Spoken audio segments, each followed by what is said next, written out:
Jordan, I'll start with you, then I'll go to Alan. FFP has been talked about quite a lot in the last week, funny enough.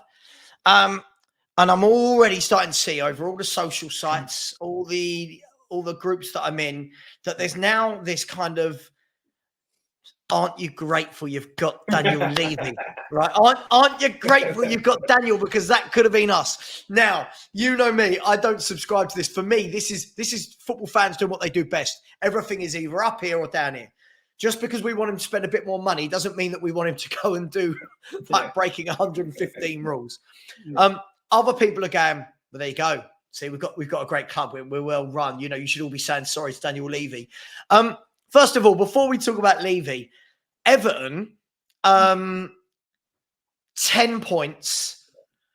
They're not challenging their guilt, but they are challenging the 10 points. Yeah. Is this harsh? Is this the correct deterrent? And is this setting a dangerous precedent for the rest of the league? It's only harsh depending on what comes next, right? So if it's 10 points for Everton, like you say, depending on the guilt of other clubs and the severity of that punishment there, you could gauge whether the Everton one was harsh or not. But I think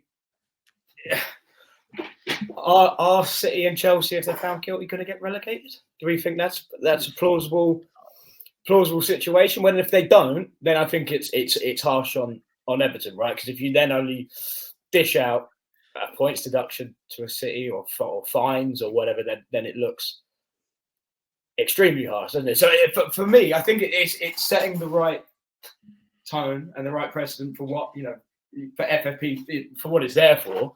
Yeah.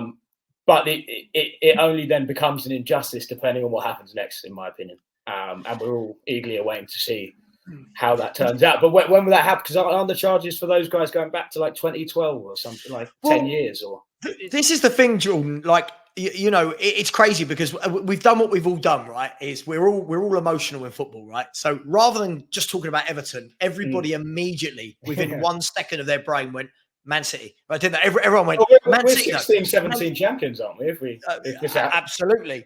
In which case, then Daniel Levy's had a monster stroke. Yeah, Daniel Levy's the best chairman in the world. But what I'm led to believe, if anyone clips that, but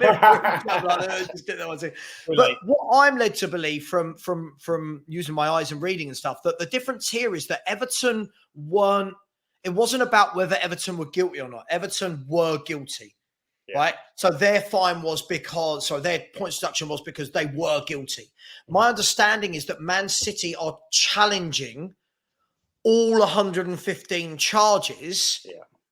And that is what's still going on in the background. So when people are going, why haven't they been charged? Because it's alleged that they've broken the rules and that I know it's not this simple in lawyer talk, but it's literally like, oh, hang on, we've not done all this that you said. We can prove it. So essentially, Sava, Everton have gone, yes, we did that. Yeah, we did that. Yeah. They've been very transparent about it. And then said Man City have been really evasive. They're just dragging it out, contesting everything. Yeah, they're just loving it. Go on, sorry, go on, mate. No, it is different because what Everton have done is breached the fair play rules in regards to obviously losing too much money. That comes after the whole COVID thing as well, doesn't it? So everyone was given a bit of a stay because of that, and then it's just been continued. Look, Everton have been run poorly by their owners. People then say, but Daniel Levy hasn't done it with Spurs, but I'm sorry, to be a football club and put more into your business than you do your football club, I'm sorry you've run them poorly. There's just obviously different than being running them poorly or just being ridiculously stupid with money. What Man City have done is, in a sense, cheated. That's why it's going to take a longer process to sort it out, because from what I've seen or what I've obviously looked into, haven't they been pretty much putting money through the club by the guy himself doing it through like different businesses and all that? And it's been creating different entities under different names and cycling money through it, right? So basically, they're cheating and they're not saying they're cheating. They're like, well, we haven't done anything wrong. And that's why it's taking longer. I agree with what Jordan just said. Obviously, Everton's the president now. That's obviously where it started. If other teams break the same thing in regards to what Everton done, obviously lose money and break the rules, then they should get the same, if not more. I mean, if Everton challenge, which they are, and they then rescind it to like 5 points or 4 points, fair enough. But then they have to do the same with other teams who break the same rules as Everton do. With regards to Man City and Chelsea, it's a completely different area. Yeah. In regards to they're literally trying to cheat the league. It's not like for like, is it? That's the thing, Alan. When they're all going, oh, everyone's charged Everton, City should be charged. It's like, well, hang on. I think it's two very different things. And City have probably got I'm saying probably. I guarantee they've got the best lawyers that money can buy. But you should. Can you not also look at? Sorry, go on. No, sorry. In Italy, if I remember rightly, teams like who was it, Juventus and somebody else were found to be cheating, and they got relegated. The rule should say Iggy's speciality. That was for the Calciopoli though. That was the match fixing and stuff. It was more... So that happened, and they got relegated. These teams are, by all in essence, cheating and trying to obviously winning trophies and taking away So for me, they should have the same type of thing where if they're obviously found guilty of all 115 in Chelsea, where they're doing wrong and all that, and they're cheating the league and cheating. I think there's too much interest for Man City to not have them. To not get them done. That's my. They're too important to the brand, aren't they? Everyone knows what they're doing. Everybody knows what they're doing, but they will never be found. They will never be charged for it. But it's just too powerful. No, that's the thing. And Chelsea. If we're basically saying that they can cheat and do whatever they're doing and break the rules time and time again, but we can't. They're doing it. Man City and Chelsea. No, but they don't get punished, and we don't punish them because of Man City and Chelsea. We're basically saying we might as well give up with this league because Man City and Chelsea. No. I'm not saying we give up. I'm saying that they find them. They find them, and it's like, you know what? Just charge us. We'll pay the money, because they need to start hitting them where it really hurts in points and relegation. Do you know what can I tell you what? Do you know what I think is going to happen? You call me Savradamus if you like. For anybody who understands that play on words, I've got a feeling. Can you imagine being Nostradamus? Well, actually, he's dead, isn't he? But I've gone complete tangent here. I think what they'll do is, I reckon they'll bring this charge down to 3 or 4 points for Everton on appeal. Then I think what they'll do is they'll charge when Man City and Chelsea get round to being charged. Look at Everton, we charge them 4 points. Right, I reckon they'll give Man City or Chelsea 6 points. Now, let's be brutally honest, right? Let's be brutally honest, guys. This is my conspiracy theories going mad. If you turn around to Man City and said, we're going to knock you 6 points, Man City will go, we'll have that, and we still fancy our chances of winning the title. Do you know what I mean? Right? If you knock 10 points away, they're probably, okay, well, hang on, to win a title by 10 points is a lot. But, okay, all right, we don't win a title for 1 year. It's not the end of the world. So what's the deterrent to a Man City? But I think there's got to be a heavier severity in punishment, just based on the fact that if you look at it from a public sort of criminal and defence perspective, if, as you say, Everton have gone, that was us, and you get that whole, if you plead guilty, Jordan QC over here. Yeah, but if you plead guilty, you get a lesser sense. The fact that City and Chelsea have challenged it and gone, no, we'll take this to trial if you like. And if they then still get found guilty, you can't just give them 6 points. But is there any win here for me, John? Because look, the governing bodies are already under enough pressure that why haven't they done whatever? Whatever they give to City, right? And I don't think, by the way, this is any time soon, by the way. For anyone thinking at least a couple of years. Yeah, this is years. I think that their lawyers are going to... This is like if anyone takes McDonald's to court. You think you're going up against McDonald's lawyers and getting anything? Do you know what I mean, right? I think whatever they do to Man City, people will have a problem with. If it's 5 points, what's 5 points? If it's a £50 million fine, what's a £50 million fine? If it's 10 points, what's... I don't know how there's any... I don't know. Do you know what I'm trying to say? I don't know if there's a deterrent here. Everton, if they get relegated, that's the deterrent. Right? The deterrent is we wouldn't have got relegated without that. They cheated, don't cheat. But it's also the teams that did get relegated last season and Everton stayed up. They are now saying they're suing Everton as well. Right, so I'm like, where does this because they're like, well, they should have gone down then, and we should have stayed up. That costs them money for not staying up. So this is just imploded. It's gonna go nuts now that this has happened. So. But in regards to City and Chelsea, man, I just think they have too much political power to get done, and it's a sad. It goes back to what you were saying earlier, Sava. They've got the biggest one, mate, and when they've got the biggest one on the table, I agree with Alan. Then what's the point? Then what's the point? What are we all doing? Why are we doing this? What's like? Let's all just pack it in and go. Well, City, whatever. Okay. Does anyone see them relegating Man City? Let's take this to. But I think that's how harsh it needs to be. Okay, but does anyone see it happening? No, of course not. Right? Why not? Why would they not turn around and go, all right, Man City, you're going down to League One or the Championship? They're too important to the Premier League as a brand. You lose two of your top competing teams in the brand, and all of a sudden it's. Listen, by the time this happens, the owners could have gone. Could have said, "You know what? We're done. We've cleaned it all up. We've got all the trophies. See you later. Go back to wherever they came from and say, the new owners coming in. They'll take the brunt for it." But that is the case with Chelsea, isn't it? Pretty much, it's nothing to do with it now. It's all to do with the previous ownership, isn't it? So well, hang on. This is what Hass and I from Southview Coys, we were listening to this on in his car on the way back from Liverpool, and it was really good because Simon Jordan was asked, "Hang on, is it fair that these Chelsea owners are having to pick up the brunt of what the previous owners did?" And Simon Jordan went, "Yes, that's how business works. You can't just say, oh, those owners have gone, sweep all the misdemeanors under the carpet."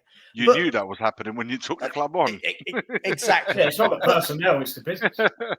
But then what do they look like? Like right now, let's be fair. In this transition season for Chelsea, if you offered Chelsea 6 to 10 points deduction, they'd probably go, all right, well, we're not winning the league this year anyway. All right, cool. All right, we'll take that. Everton, this could relegate them. I'm not saying it will. There's loads of time for them to get out of it. But that's if Everton go down by anywhere in between 1 and 10 points, that's why. So I don't understand what's going to come out of all of this. Where does it stop? Are you telling me that these are the only clubs that are in breach of this? Because I don't believe that in any way, shape or form, that it's just Man City, Chelsea and... Well, like it opens Pandora's box, doesn't it? How far back do you go? Do you change results? Do you strip titles? Do you give titles to other people? Right. And this is why it should have never been allowed in the first place. It's a failing on the league. It's a failing on all of the sporting bodies, as you mentioned, to only start trying to clamp down on it now. It's almost like, has it gone too far? And this is just the sport we play. And is it better to just go, everybody spend whatever the hell you want and do it however, let everybody else cheat as well? Is that the fairest way to do it, as opposed to trying to rein it all back in? I'm just trying to. I think we're looking at it. We're all trying to put it all together, and it's different. It really is, because Everton have been forthcoming in regards. This is how we're doing business. We've lost this, that, and the other. But the other, I don't know the actual Chelsea scenario, but Man City have literally been having this money to buy players or putting money into the club, saying it's from legitimate places, but it's not. So they're actually being deceitful. They're cheating. So it's different. I think we need to separate the Everton thing completely to the Man City and Chelsea thing. But Alan, I don't understand how. So I look, from what I believe, from what I've looked into, is the fact that they're basically, it's the guy who owns Man City putting money through clubs to say that they're putting it into City when it's not. It's coming from him, and I think that's how it's working. So basically, he's not allowed to do that, but other companies are putting into who don't exist. But why? Like Man City must earn a ton of money every year from player sales, a ton of money every year from Champions leagues. I'm not saying I don't understand any of it. Listen, I'm not sitting here pretending that I understand the ins and outs of the finances of football. Yeah. But it doesn't seem to make any sense, because they sell a shed load of footballers every year. If you actually look at their spending for the last 5 years, it's slowed down massively in terms of, if you look at the net in terms of the books being balanced. I don't understand how they would be in this much financial trouble. There's something to do with how much you can spend of football generated revenue back into the football operation. So it's more about pushing some of that money into stuff which isn't football related revenue, which you can then also funnel back into the football team. So it's more about diversifying that and going, that's come from that sponsor, that's come from this, and actually it's not. It's all come from the same place, and they're just siphoning that money through those different avenues. There you go. So obviously, exactly what I wanted to say in a nutshell. Thanks. Sorry, mate. What was it say? QC Jordan. QC Jordan. Sorry, guys. But the thing is, Alan, the thing is, guys, I'm only going to go for another 5 minutes, and then, by the way, I will be redirecting everyone over to Sean and Henry's show. What do they do though? Because if they do have to relegate somebody, like this is a great point, and it probably won't happen, right? It probably won't happen. And we are going to go in like 3 or 4 minutes, don't worry. But somebody said, so what if they do relegate Chelsea or City? Does that mean 5 teams go down? Does that mean that only one goes down plus those 2? Like, this is, as you said, this is Pandora's box. This could just get really nasty. And then every time anybody spends money, there's going to be, oh, look into them. You've got to look into them. Is this the danger of FFP and not letting people just spend what they want?